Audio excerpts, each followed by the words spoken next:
परम पूज्य गुरुदेव परम वंदनीय माता जी सूक्ष्म रूप से विद्यमान है। नमन करता हूँ, मानव मात्र को प्रणाम करता हूँ।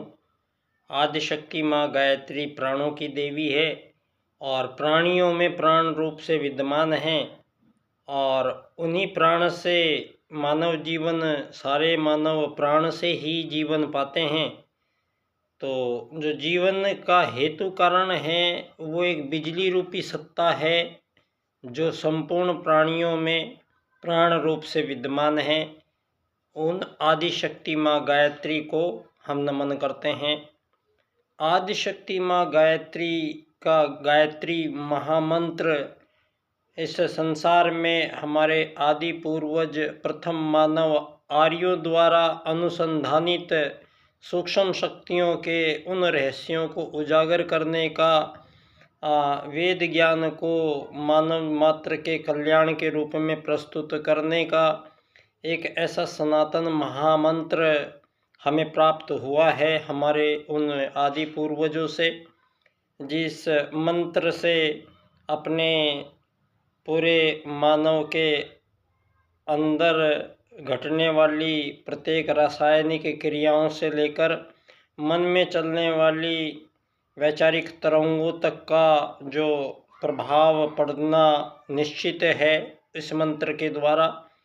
एक ऐसा मंत्र जो ध्वनि और शब्दों के समायोजन से एक ऐसा वातावरण परिकर प्रभाव प्रस्तुत करता है जिसको पाकर फिर मानव महामानव देव मानव बनता चला जाता है।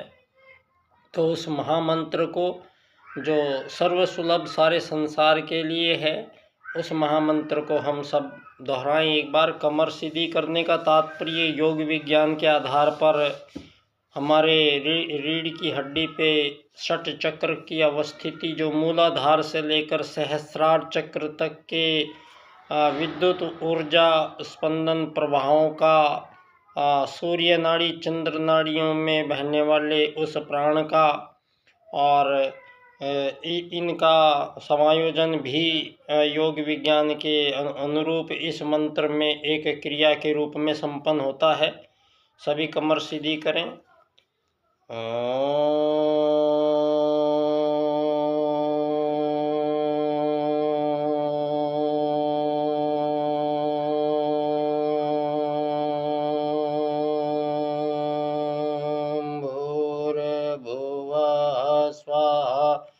तत्सवितुर्वरेण्यं भर्गो देवस्य धीमहि धियो यो नः प्रचोदयात्।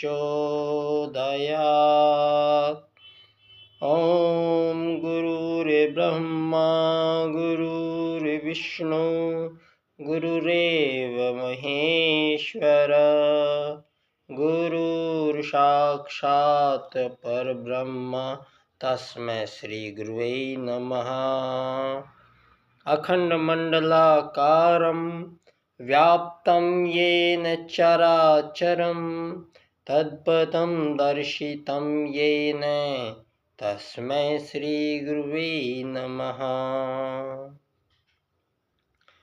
परम पूज्य गुरुदेव परम वंदनीय माता जी की दिव्य उपस्थिति में सभी को प्रणाम करता हूँ। दोस्तों, विषय परम पूज्य गुरुदेव का है युग परिवर्तन, और युग परिवर्तन में एक भाग विश्व राजनीति के पुनर्निर्धारण का एक बहुमूल्य कार्य यहाँ इस धरती पर संपन्न हुआ है। और युग परिवर्तन के अंतर्गत, युग निर्माण योजना के अंतर्गत ही ये चित्र पंडित दीनदयाल उपाध्याय जी का, जिन्होंने उस सनातन भारत में पुनः एक राजनीति के वाद, राजनीति में वाद एक शब्द आता है और इस वाद का परिचय प्रत्येक मानव को होना आवश्यक है।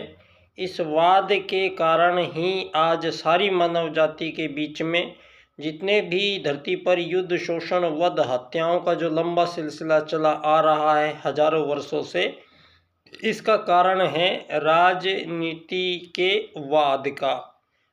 तो वाद ये मत है और यहाँ आज जो संसार में आज की परिस्थिति में जो मानव आए हैं वो इन आज़ाद और ग़ुलाम देशों के रूप में यहाँ एक अंतहीन युद्ध चल रहे हैं और सभी एक दूसरे से आज़ाद होने के लिए युद्ध लड़ रहे हैं। इन आज़ाद युद्धों के लड़ने के कारण धरती पर लगभग 300 से भी ज़्यादा देश आज़ाद बन चुके हैं और ये जो मानवों को इस परिपाटी से जो चलना पड़ रहा है कि आज़ादी और ग़ुलामी लेनी पड़ रही है धरती पर, और इसके पीछे जो कारण है, आज़ादी ग़ुलामी के पीछे जो कारण है वो है धन, रुपया, पैसा, सोना, चांदी। तो यहाँ इस धन की प्राप्ति के लिए दूसरे मानवों पर अत्याचार, जुल्म, शोषण, वध करना, इस धन के लिए यहाँ हजारों साल से ये डिस्टर्ब हुआ है। और धरती पर आज के समय में कुछ ऐसे कार्य मानवों के द्वारा यहाँ संपन्न करवाए जा रहे हैं जिन कार्यों को मानव को करने का ना तो कोई अधिकार है और ना ही वो कार्य कभी संपन्न किए जा सकते हैं। जिनमें सबसे बड़ा जो काम मानवों को दिया गया है आज के समय में और जो कभी भी नहीं हो सकता है, वो कार्य है कि मानव यहाँ धरती पर आते हैं और धरती पर पैदा होने से पहले ही उसको एक टाइटल मिल जाता है। एक समाज ये टाइटल दे देता है, ये अमीर आदमी है, ये गरीब आदमी है, ये मालिक आदमी है, ये नौकर आदमी पैदा हुआ है। तो इस प्रकार के जो ये टाइटल दिए जा रहे हैं मानवों के बीच, ये स्थायी रूप से विभाजन और विभेद मानवों के द्वारा किए गए हैं। यहाँ ये विभेद परमात्मा सत्ता ने किसी भी जीवों में, किसी भी प्रकार के, एक ही प्रजाति के जीवों में किसी भी प्रकार के विभेद की गुंजाइश को पहले ही ख़त्म कर दिया गया है। सनातन वेद में प्रथम सूत्र का जो आगमन हुआ है, तो संसार में जब भी यहाँ मानव आए हैं आज से अरबों खरबों वर्षों पूर्व सतयुग के माध्यम से, तो यहाँ मानवों के आगमन के साथ ही ये प्रश्न उपस्थित हुआ है कि वस्तुतः मानव है कौन। जब धरती पर मानव आए हैं प्रारंभ काल में, तो इस प्रश्न का उन लोगों ने से अनुसंधान किए और अपने आप को मानव है कौन, इस प्रश्न के जवाब को जानने का जो महाविज्ञान यहाँ उन लोगों ने प्रयोग किया वो अध्यात्म विज्ञान कहलाया। और मानवों ने प्रथम मानव जो आए हैं धरती पर वो भारत में जन्मे हैं और वही आर्य कहलाए हैं। आर्य इसलिए कहलाए हैं क्योंकि प्रथम आगमन काल के समय में ही उन लोगों ने एक अति सूक्ष्म और अति विस्तृत और अद्भुत यज्ञ विज्ञान का आविष्कार किया और इस यज्ञ विज्ञान के आधार से संपूर्ण चराचर जगत में, संपूर्ण प्राणियों के साथ संपूर्ण ब्रह्मांड में अपनी उपस्थिति को संपन्न करते थे यज्ञ विज्ञान के माध्यम से। और जो परिस्थितियां मानवों के विपरीत थी, उन स्थितियों को अपने अनुकूल बनाने की का भी ये सूक्ष्म महाविज्ञान, इसी महाविज्ञान के द्वारा मानव ने स्वयं को जाना है और इसी महाविज्ञान के द्वारा उसी स्वयं को जानने के पश्चात उस परम सत्ता परमात्मा से साक्षात्कार भी यहाँ मानवों ने किए हैं। दोस्तों, अब यहाँ लाखों करोड़ों वर्षों तक किसी प्रकार की कोई त्रुटि नहीं थी और सतयुग में तो कोई राजा प्रजा ही नहीं था, दंड दांडी की नहीं था, तो मानवों के बीच किसी भी प्रकार का भ्रम, शोषण, युद्ध, वध, हत्याओं का कोई कारण ही उपस्थित नहीं था। और बिना किसी दंड के और बिना किसी के दबाव के यहाँ धरती पर सतयुग में सारे आर्य लोग रहते थे। किसी प्रकार का विभाजन, विभेद मानवों के बीच नहीं था। अब जो विभाजन और विभेद यहाँ बात हुई है उसको भी हम आज क्लियर करना चाहेंगे। दोस्तों, धरती पर प्रथम मानव, प्रथम मनु थे। मनु पहले राजा थे जिन्होंने धरती को सतयुग के बाद में पहली राजनीति प्रदान आर्यों ने विश्व को की है।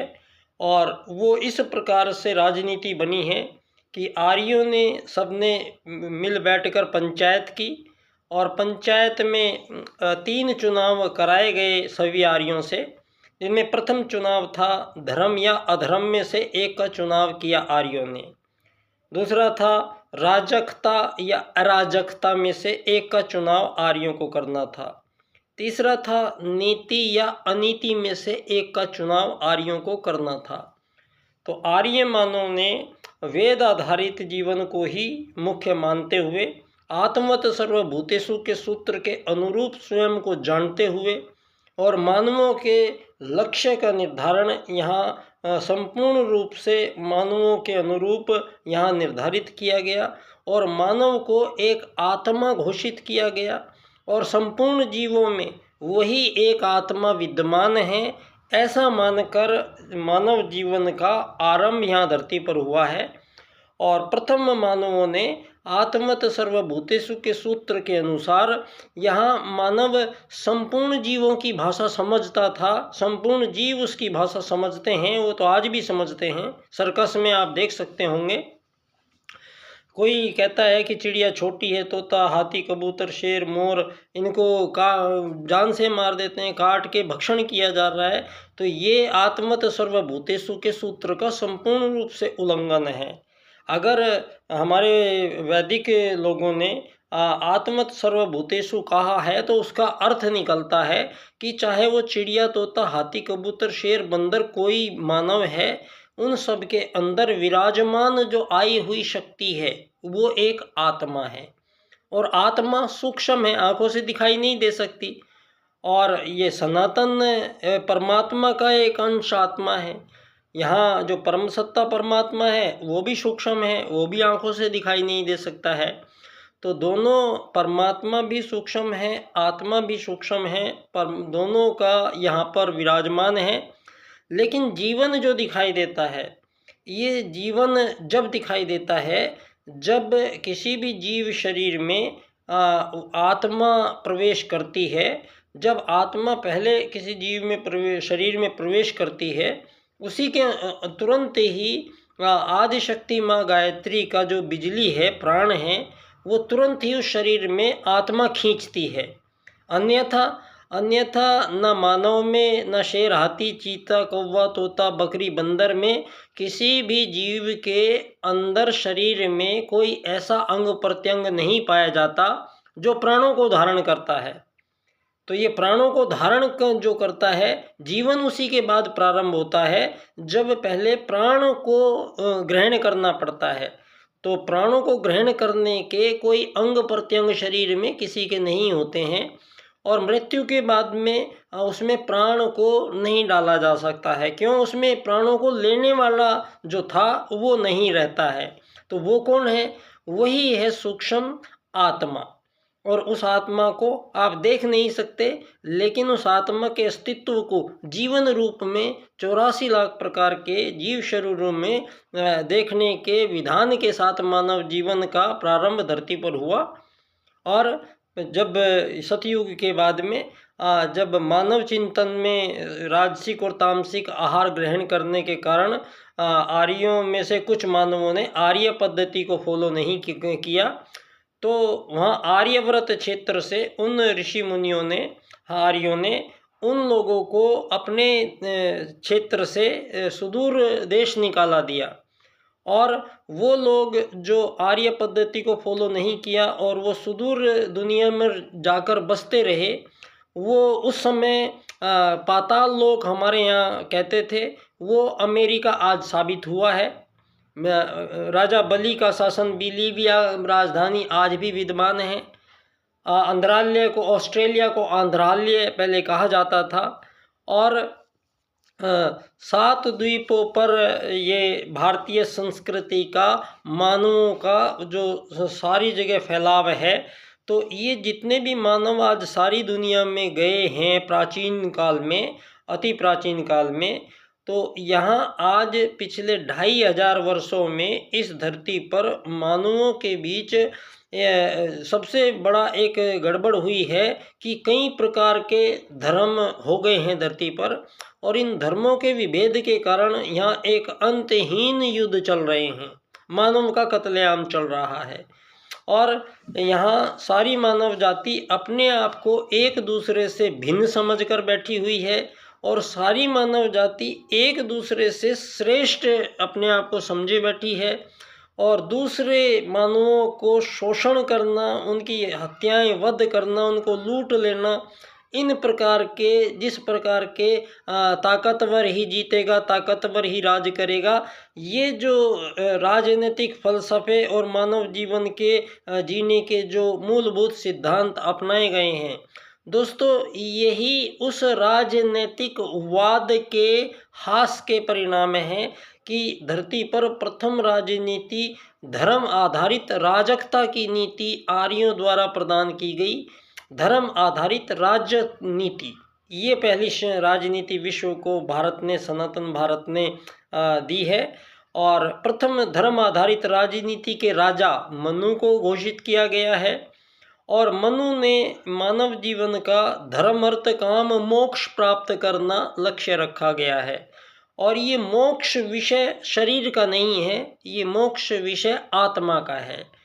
तो यहाँ जो मानव के साथ परिचय, मानव के साथ व्यवहार और मानव के जो उद्देश्य रखे गए हैं प्रारंभ काल में ही, वो मानव को केवल एक आत्मा मानते हुए और संपूर्ण जीवों में उसी आत्मा के दर्शन करते हुए, और मानवों के बीच सहभागिता, सहयोग, सेवा, समर्पण के आधार पर एक दूसरे से व्यवहार इस जगत में प्रारंभ हुए हैं। और इन 2500 वर्षों में यहाँ ये जो पूंजीवाद जिसको आज कहा जा रहा है, इस बात का खुलासा पहली बार धरती पर कोई राजनीतिक व्यक्ति करने आया है। उसका नाम है पंडित दीनदयाल उपाध्याय जी।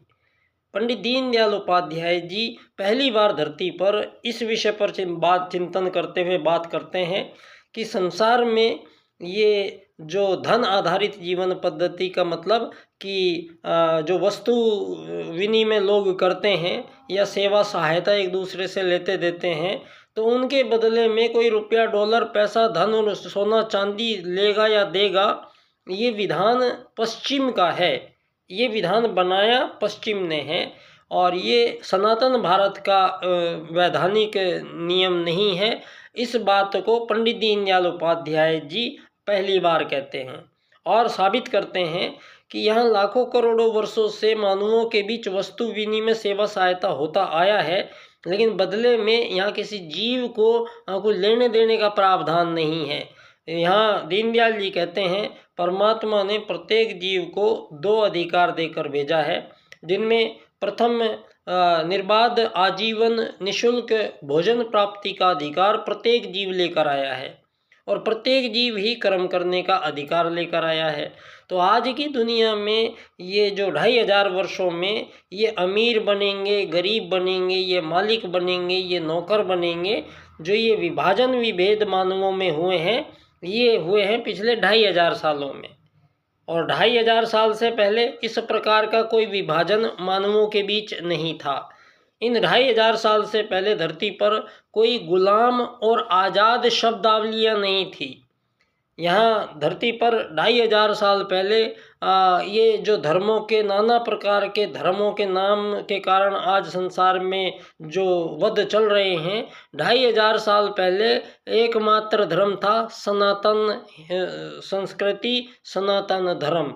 और इन हजारों सालों से पहले यहाँ जो आज सारी दुनिया में पूर्व, पश्चिम, उत्तर, दक्षिण, हिंदू, मुस्लिम, सिख, ईसाई, जैन, पारसी, काले, गोरे, ये विकसित, अति विकसित, अल्प विकसित, विकासशील, ये गरीब, ये अमीर, ये अगड़े, ये पिछड़े, ये SC ST, ये OBC जनरल, ये जितने भी मानवों के बीच तमाम प्रकार के विभाजन आज सारी दुनिया के मानवों के बीच किए गए हैं, इन सभी विभाजनों को पुनः निरस्त करने का पराक्रम भरा पुरुषार्थ यहाँ संपन्न हुआ है। और ये परम पूज्य गुरुदेव के संरक्षण में ये कार्य संपन्न हुआ है। और ये कार्य किया है पंडित दीनदयाल उपाध्याय जी ने। पंडित दीनदयाल उपाध्याय जी ने अपने जीवन में 4 राजनीतिक सूत्र सारे विश्व की राजनीति का पुनर्निर्धारण करने हेतु प्रस्तुत किए हैं। इन सूत्रों को एक विशेष क्रम से इनका व्याख्यान होगा और इस विशेष क्रम के अनुसार जब हम इनके 4 सूत्रों का व्याख्यान करेंगे तो धरती से मानवों के बीच तमाम प्रकार के विभेद, तमाम प्रकार के युद्ध, शोषण, वध, हत्याओं के सभी सिलसिले सदा के लिए समाप्त हो रहे हैं। वो मैजिक क्रम है इनके सूत्रों का। आर्थिक लोकतंत्र द्वारा अर्थायाम आधारित एकात्म मानववाद की राजनीति की विश्व में स्थापना होगी पहले, तब सारे विश्व के मानवों को अंत्योदय की प्राप्ति होगी। तो इन्हीं सूत्रों को मेरा विषय बनता है एकात्म मानववाद एवं समग्र व संपूर्ण वैश्वीकरणवाद, टोटल एंड कंप्लीट ग्लोबलाइजेशन, जो कहलाएंगे आत्मवत सर्वभूतेषु और वसुधैव कुटुंबकम का मिलान। दोस्तों, एक ऐसी श्रृंखलाओं के रूप में परम पूज्य गुरुदेव और पंडित दीनदयाल उपाध्याय जी के मध्य जो चिंतन प्रक्रिया चली है उसको आप लोगों तक पहुंचाने का मुझे गुरुजी ने निर्देश आवाहन किया है। और मुझे सिर्फ जो युग परिवर्तन में युग के अनुरूप जो यहाँ इस संसार को नई राजनीति प्रदान की गई है, उस राजनीति के बारे में, उस राजनीतिक वाद के बारे में जो एकात्म मानववाद का राजनीतिक दर्शन होगा विश्व का, इस पर चिंतन चर्चा करने के लिए मैं पंडित दीनदयाल उपाध्याय जी की जन्मस्थली धानक्या स्टेशन जयपुर राजस्थान से बच्चा डॉक्टर आप सभी लोगों को प्रणाम करता हूं। बहुत बहुत धन्यवाद।